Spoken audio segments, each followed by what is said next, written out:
Hello दोस्तों, नमस्कार। बहुत बहुत स्वागत है एक बार आपका फिर से आपके अपने YouTube channel study with LK पे। दोस्तों, ये नोट्स मैंने 22 जुलाई 2021 को बनाए थे और ये नोट्स हैं एनसीईआरटी ईवीएस के नोट्स हैं और सीटेट 2021 के लिए ये बहुत ही महत्वपूर्ण नोट्स होने वाले हैं। दोस्तों, यकीन मानिए, जो सीटेट की तैयारी कर रहे हैं बच्चे, उन्होंने देखा होगा कि सीटेट में कैसे क्वेश्चन आते हैं और मेरे एक बार नोट्स देख लीजिए, आपको पता चल जाएगा कि कैसे नोट्स हैं। तो ये पूरा 10 पेज का नोट्स है और मैं यहाँ पे आपको बताने वाला हूँ इन सब के बारे में। और इस शार्ट नोट्स में मैंने एक अच्छी चीज़ ये बताई है कि आपको पॉइंट वाइज इसमें तैयारी कराई गई है। तो अगर पहली बार चैनल पर विजिट कर रहे हैं तो प्लीज़ चैनल को सब्सक्राइब कर लीजिए और बेल आइकन को प्रेस कर लीजिए। दोस्तों, ये नोट्स आपको हमारे टेलीग्राम चैनल पे फ्री मिलेंगे, बिल्कुल फ्री ऑफ कॉस्ट, कोई भी पैसा नहीं लगेगा इसका। नीचे डिस्क्रिप्शन में टेलीग्राम चैनल की लिंक दी रहेगी, वहाँ से आप हमसे जुड़ के नोट्स प्राप्त कर सकते हैं या डायरेक्टली हमारा नंबर दिया रहेगा, आप मुझसे कांटेक्ट कर सकते हैं और ये नोट्स पा सकते हैं। तो चलिए शुरू करते हैं, जान लेते हैं क्या कुछ है हमारे वीडियो में। बात करेंगे सीटेट एनसीईआरटी ईवीएस के नोट्स के। तो पहला हमारा है स्लाथ। क्या दिया हमारा भैया? स्लाथ दिया और स्लाथ के बारे में बात करेंगे। स्लाथ से रिलेटेड यानी जितने जानवर जो भी कुछ है आपका एनसीईआरटी में कक्षा 3 से लेके 5 तक की ईवीएस में वो सब कुछ यहाँ पे पूछा जाता है। तो पहले हम बात करेंगे स्लाथ क्या होता है। स्लाथ एक ऐसा जानवर है जो भालू जैसा दिखता है। तो यहाँ पे देखिए पॉइंट लिखा हुआ कि स्लाथ क्या है, ये भालू जैसा दिखता है। स्लाथ सप्ताह में एक दिन शौच के लिए नीचे उतरता है। ये क्या करता है भैया? स्लाथ जो होता है वो हफ्ते में सिर्फ एक दिन शौच के लिए नीचे उतरता है। और रहता कहाँ पे? ये एक पेड़ पे रहता है और अपने पूरे जीवन काल में सिर्फ 4 से 5 ही पेड़ चेंज करता है। तो यहाँ पे पॉइंट वाइज हम आपको दिखा रहे हैं। स्लाथ एक अच्छा तैराक होता है। ये क्या है? ये जानवर जो है ये बहुत एक अच्छा तैराक होता है। अधिकांशतः अमेरिका महाद्वीप में पाया जाता है। कहाँ पाया जाता है? अमेरिका महाद्वीप में पाया जाता है। तो सारी ये पॉइंट्स आपको नोट रखने हैं। आपको निगेटिव पॉजिटिव दोनों वे में पूछा जा सकता है। पूछा जा सकेगा कि या पेड़ पर कितने घंटे उल्टा नहीं सोता है, या कुछ भी ऐसे दिया रहेगा, पॉइंट दिया रहेगा, उसमें एक निगेटिव होगा और 3 पॉजिटिव होंगे। उसमें से आपको टिक करना होगा कि स्लाथ के बारे में कौन से सही है कथन। तो ये सारी चीज़ें यहाँ पे दी रहेंगी। स्लाथ जो होता है वो भालू जैसा दिखता है। ये पेड़ पर उल्टा लटक कर 17 घंटे सोता है। भैया इतने ये लेजी हैं, इतने लेजी हैं कि 17 घंटे सोते हैं। जैसे हमारे स्टूडेंट हैं, वो नहीं, जब एग्ज़ाम आएगा तभी कहेंगे अरे भैया चलो सो सो सो, जब एग्ज़ाम होगा तभी जगेंगे। जिस पेड़ पर रहता है उसी की पत्ती खाता है। क्या कहता है भैया? कहते नहीं, जिसकी थाली उसी में छेद। तो ये भैया जिस पेड़ पर रहता है उसी की पत्ती खाता है और आयु लगभग 40 वर्ष होती है और अपने पूरे जीवन काल में 7 से 8 ही पेड़ बदलता। भैया बताओ, ये 7 से 8 ही पेड़ बदलते हैं। हम लोग तो बताओ, अगर एक जगह पे हम लोगों को कर दिया जाए तो हम लोग क्या होंगे कि रह ही नहीं पाएंगे। और ये भैया पूरा जीवन अपना ही 7-8 पेड़ पे काट देते हैं। फिर बात करेंगे सांप के बारे में। दोस्तों, आप अगर हमें इंस्टाग्राम पे फॉलो करना चाहते हैं तो इंस्टाग्राम की लिंक दी रहेगी। आपको फेसबुक, व्हाट्सअप सारी चीज़ें डिस्क्रिप्शन में दी रहेंगी, वहाँ से आप हमसे जुड़ सकते हैं। सांप के बारे में बात करेंगे। सांप एक रेंगने वाला सरीसृप प्रजाति का जीव है। भारत में कुल 4 प्रकार के जहरीले सांप पाए जाते हैं। भैया भारत में जो जितने सांप पाए जाते हैं, जो वो 4 प्रकार के जहरीले पाए जाते हैं। पहला आपका नाग या किंग कोबरा, दूसरा है आपका करैत, तीसरा है अफई और चौथा है दुबैया। तो आपको दे दिया जाएगा कि इसमें कौन सा भारत में नाग नहीं पाया जाता है। तो अगर आपको पता होंगे कि कौन कौन पाए जाते हैं तो नहीं वाले पे आप टिक कर सकते हैं। सांप के 2 विषैले दांत होते हैं जिनके माध्यम से विष या जहर को निकालता है। कौन? सांप निकालता है। सांप काटने की दवा सीरम सांपों के जहर से ही बनाया जाता है, जो कि विभिन्न प्राथमिक स्वास्थ्य केंद्रों पर यानी पीएचसी पर उपलब्ध रहती है। सांप के दांत होते हैं लेकिन ये शिकार को निगल जाता है। क्या होता है? दांत, सांप के दांत तो होते हैं लेकिन फिर भी वो शिकार को क्या करता है? निगलता है। नाग या किंग कोबरा अपना घोंसला बनाकर रहते हैं। जो भारत में भैया किंग होता है, जो भारत का नाग होता है, वो क्या होता है? अपना घोंसला बना के रहता है। सांपों को किसान का मित्र कहा जाता है। भैया अब यहाँ पे आप कहेंगे कि केंचुए को किसान का मित्र कहा जाता है, तो सांपों को भी कहा जाता है, क्योंकि जो फसल में आपके चूहे लगते हैं उनको ये क्या करता है? मार के खा जाता है। विश्व का सबसे लंबा जीव अजगर है। यानी भैया जो विश्व का सबसे लंबा जीव है वो अजगर है। विश्व में सबसे अधिक सांप विषुवत रेखा में पाए जाते हैं। कहाँ पाए जाते हैं? विषुवत रेखा में पाए जाते हैं। दोस्तों, वीडियो को लाइक शेयर कमेंट जरूर करते रहें। वीडियो को अच्छा लगे तो जरूर से जरूर कमेंट कीजिए। मैंने बहुत ही मेहनत से नोट्स बनाए हैं, तो अगर आपका एक लाइक और शेयर मिलेगा तो हमें बहुत अच्छा लगेगा। अगर आप एक कमेंट करते हैं तो मुझे मोटिवेशन मिलेगी और मैं आप लोगों के लिए क्या करूँगा और अच्छे से अच्छे नोट्स बनाने की कोशिश करूँगा। हांगकांग में क्या करते हैं लोग, सांप के मांस को खाते हैं, जिसे लिंग हूँ फेन कहते हैं। क्या कहते हैं? जिसे लिंग हूँ फेन कहते हैं।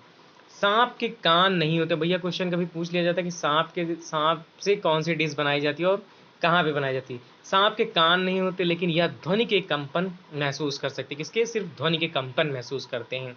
सपेरा जब बीन बजाता है तो बीन की निकली ध्वनि के अनुसार कंपन करते हैं। सपेरा को कालबेलिया बोला जाता है। भैया जो सपेरा लोग होते हैं उनको क्या बोलते हैं? कालबेलिया बोलते हैं। अब हम बाघ के बारे में बात करेंगे। भारत का राष्ट्रीय पशु क्या है? बाघ है। भारत में एमपी में सबसे अधिक बाघ पाए जाते हैं। भारत में कहाँ पाए जाते हैं सबसे अधिक? एमपी में बाघ पाए जाते हैं। बाघ के शरीर पर काली एवं पीले रंग की धारियां पाई जाती हैं। बाघ के बालों का रंग वह वातावरण के कारण नहीं होता। जो बाघ के बालों का रंग होता है वो वातावरण के कारण नहीं होता है। बाघ समूह में रहते हैं। एक समूह में 10 से 12 बाघ रहते हैं और बाघ का जो नेतृत्व करता है वो बाघिन होती। कौन होती? बाघिन होती। तो सारे के सारे आपको पॉइंट वाइज काफ़ी अच्छी तैयारी कराई गई और आपको पूरे यूट्यूब में ऐसा नोट्स नहीं मिलेगा कभी। बाघ को जो बाघ होता है, बाघ को नर बच्चा 3 से 4 वर्ष की उम्र में अपने समूह को छोड़ देता है। जो बाघ का नर बच्चा होता है वो अपने 3 से 4 की उम्र में अपने समूह को छोड़ देता है। बाघ का जन्म के समय 2 से लेकर 2.5 किलोग्राम का क्या होता है? उसका वजन होता है। बाघ अपने इलाके का निर्धारण मूत्र के द्वारा करते हैं। किसके द्वारा करते हैं? मूत्र के द्वारा करते हैं। जैसे ही कोई बाघ दूसरे इलाके में पहुंचता है वो पहचान जाता है कि भैया यहाँ से इसका इलाका है। भैया क्या होता है कि भैया बाघ अपने मूत्र के द्वारा निर्धारण करते हैं। अब कहीं ये मत करना कि जाना भैया बाघ के इलाके में क्या करोगे आप? टॉयलेट कर दोगे, मत करना। बाघ अंधेरे में मनुष्य से 6 गुना ज़्यादा देखते हैं। और एक बात करते हैं, जितने भी जानवर होते हैं वो रात में सभी चीज़ों को सफ़ेद और काला ही देखते हैं। बाघ अंधेरे में अपनी मूंछों के द्वारा रास्ता बना लेता है। बाघ जंगल में पत्तियों में सरसराहट या हिलने के कारण ही पहचान जाता है। ऐसा इसलिए होता है कि बाघ के कान चारों दिशाओं में गति कर सकते हैं। इसकी दहाड़ 3 किलोमीटर तक सुनी जाती है। किसकी? भैया बाघ की। बाघों की संख्या घट रही है और प्रोजेक्ट टाइगर 1973 में जिम कॉर्बेट नेशनल पार्क से शुरू किया गया था। भैया प्रोजेक्ट टाइगर की शुरुआत कब हुई थी? 1973 में। और कहाँ से? जिम कॉर्बेट नेशनल पार्क से। अब हम बात करेंगे शेर के बारे में। शेर भूरे रंग का होता है। जंगल का राजा शेर होता है। कौन होता है? शेर होता है। भारत में शेर गिरी राष्ट्रीय उद्यान गुजरात में है। वो किसके लिए फेमस है? एशियाई शेरों के लिए फेमस है। गिरी राष्ट्रीय उद्यान काफी बार पूछा गया है, सीटेट यूपीटेट दोनों में। शेर समूह में रहते हैं। शेरों के समूह में भी 10 से 12 शेर और शेरनी एक बच्चे रहते हैं। समूह का नेतृत्व शेरनी करती। भैया क्या होता है, जितने भी बूढ़े लोग हो जाते हैं वो क्या कहते हैं? लो भैया बाघिन को संभालो, लो अपना नेतृत्व करो। हमको छुट्टी दो, बाघ कहते हैं। शेर भी अपने इलाके का निर्धारण मूत्र द्वारा करती। को ऐसा इसलिए होता है क्योंकि शेरनी वो समूह का नेतृत्व करती। क्या होता है भैया, बाघ को गुस्सा बहुत जल्दी आता है तो क्या करता है कि शेरनी को देता है। कोई भी होगा अपनी जो जिनके बच्चे होंगे, देखो माँ बाप में क्या होता है कि माँ कम गुस्सा करती है, लेकिन पिता क्या करते हैं? ज़्यादा गुस्सा करते हैं। शेर भी अपने इलाके का निर्धारण मूत्र द्वारा करता है। शेर भी मनुष्य से 6 गुना अधिक अंधेरे में देखते हैं। फिर बात करेंगे मकड़ी की। मकड़ी आर्थोपेडा संघ का जीव है। किसका है? आर्थोपेडा संघ का जीव है। मकड़ी को कीट वर्ग का अपवाद माना जाता है। किसका? कीट वर्ग का अपवाद माना जाता है, क्योंकि कीट के 6 पैर होते हैं जबकि मकड़ी के 8 पैर होते हैं। मकड़ी का मकड़ी का जो जाला होता है वो फाइब्रोन प्रोटीन का बना होता है। किसका? फाइब्रोन प्रोटीन का। मकड़ी को सामाजिक कीट में सम्मिलित नहीं किया जाता। भैया आपको एक क्या होगा, ऑप्शन दे दिए जाएंगे और कहेंगे इसमें पहचानो कि सामाजिक कीट कौन है, तो आपको देखना होगा। तो सामाजिक कीट हैं आपके मधुमक्खी, चींट और बर्र जो होते हैं वो सामाजिक कीट होते हैं। अब हम बात करेंगे रेशम के कीड़े की। रेशम कीट पालन को सेरीकल्चर कहा जाता है। क्या कहा जाता है? सेरीकल्चर कहा जाता है। रेशम के कीट को शहतूत के पेड़ों पर पाले जाते हैं। कहाँ पाले जाते हैं? शहतूत के पेड़ों पे। भारत में सर्वाधिक रेशम का कीट पालन जम्मू और कश्मीर, लद्दाख एवं आंध्र प्रदेश राज्य में किया जाता है। ये 3 राज्य हैं जो बहुत ज़्यादा ही रेशम का वो करते हैं, रेशम उत्पादन।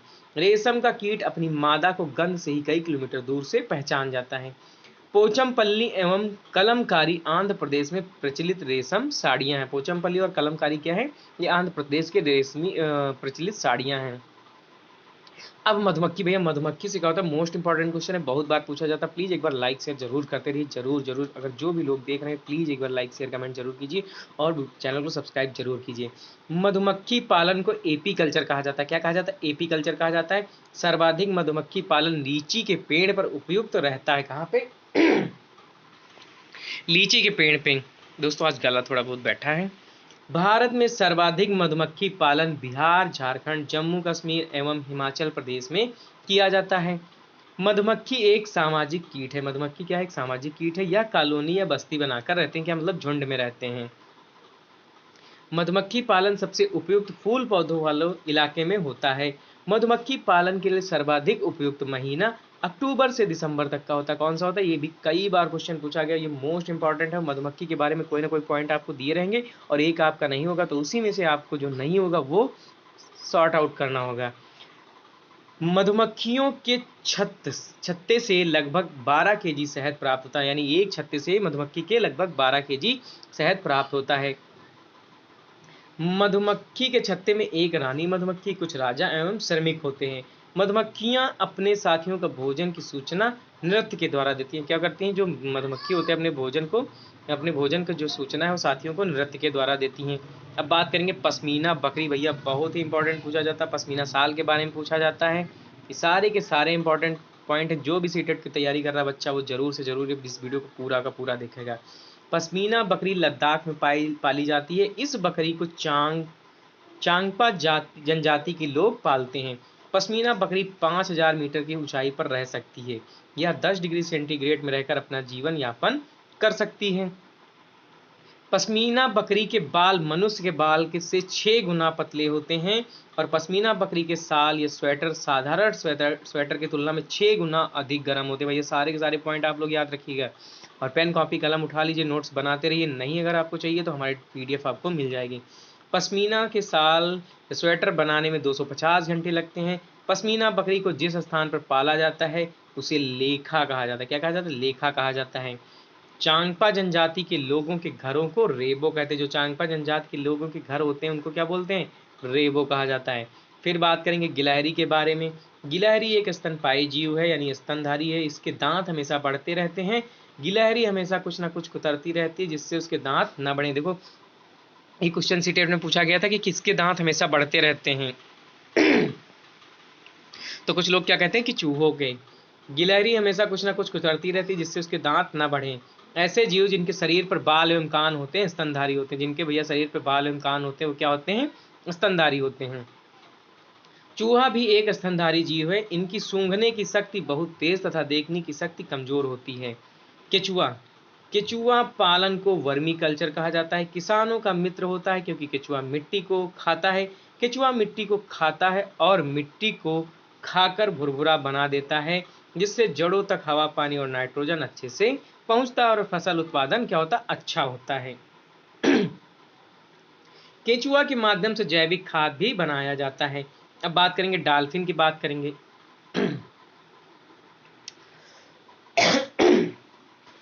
सॉरी दोस्तों, थोड़ा गला खराब है। भारत का राष्ट्रीय जलीय जीव यानी भारत का जो राष्ट्रीय जलीय जीव है वो कौन है? डॉल्फिन है। डॉल्फिन स्तनधारी जलीय जीव है। क्या भैया? स्तनधारी है। डॉल्फिन एक बुद्धिमान जीव है। मनुष्य द्वारा इसे जो भी सिखाया जाता है आसानी से सीख जाता है। भैया ये बिल्कुल बहुत सीधा जानवर है, कुछ नुकसान नहीं पहुंचाता। भारत में डॉल्फिन गंगा नदी में पाए जाते हैं। इसे ला टाइगर भी कहा जाता है। क्या कहा जाता है? ला टाइगर भी कहा जाता है।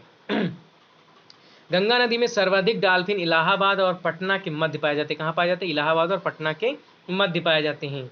ये भिन्न प्रकार की ध्वनि निकालते हैं। शत्रु के लिए अलग और दुश्मन के लिए मतलब मित्र के लिए अलग, यानी दुश्मन के लिए अलग और मित्र के लिए अलग। गंगा नदी में बढ़ते प्रदूषण के कारण इनकी संख्या घट रही है। दोस्तों क्या हो रहा है? इनकी संख्या घट रही है। अब बात करेंगे नीली व्हेल के बारे में। नीली व्हेल पृथ्वी पर पाया जाने वाला सबसे बड़ा जीव है। नीली व्हेल एक स्तनधारी जीव है।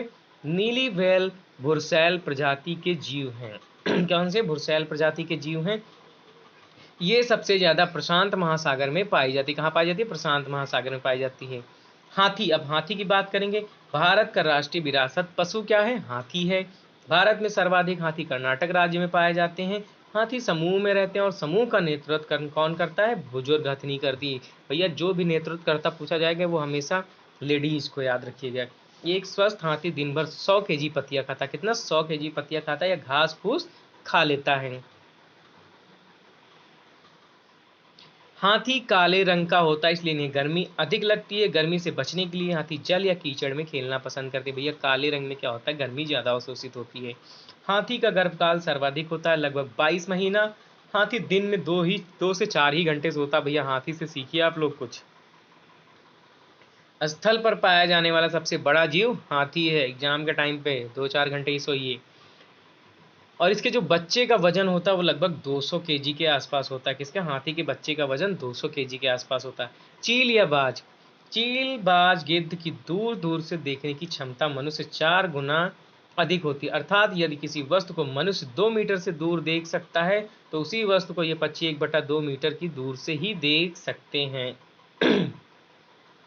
अब रेगिस्तानी ओक की बात करेंगे।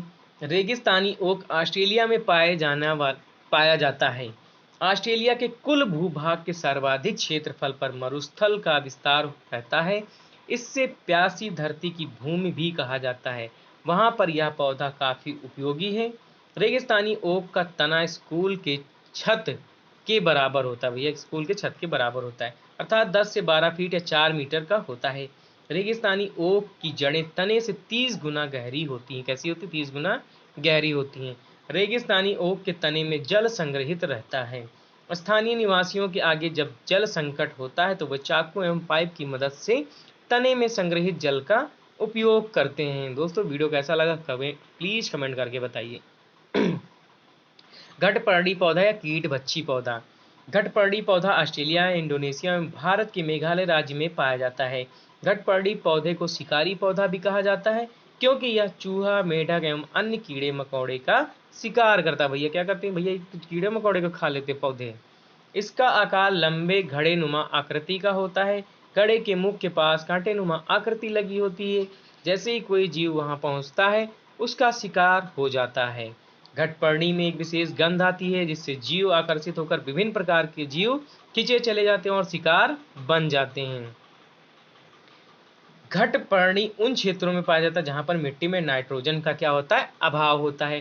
कीट भक्षी पौधे के नाम। अब जो घटपर्णी पौधा होता है इनको कहा क्या जाता है? तो नेफेंथीस कहा जाता है, ड्रोसेरा कहा जाता है, यूट्री फ्लेरिया कहा जाता है। दोस्तों वीडियो कैसा लगा हमें कमेंट करके बताइए दोस्तों। नीचे हमारे डिस्क्रिप्शन में हमारी सारी डिटेल है, आप वहां से हमसे जुड़ सकते हो और फ्री PDF पा सकते हैं। ज़्यादा से ज़्यादा इसको शेयर कीजिए ताकि आप लोगों को अच्छी से अच्छी जानकारी मिले। तो चलिए मिलते हैं नेक्स्ट वीडियो में। इसके नेक्स्ट पार्ट के लिए सिर्फ आपके 2 से या 3 पार्ट में क्या होगा, पूरी EVS हम ख़त्म कर देंगे, थ्योरी आपकी NCERT की। चलिए मिलते हैं। जय हिंद, जय भारत।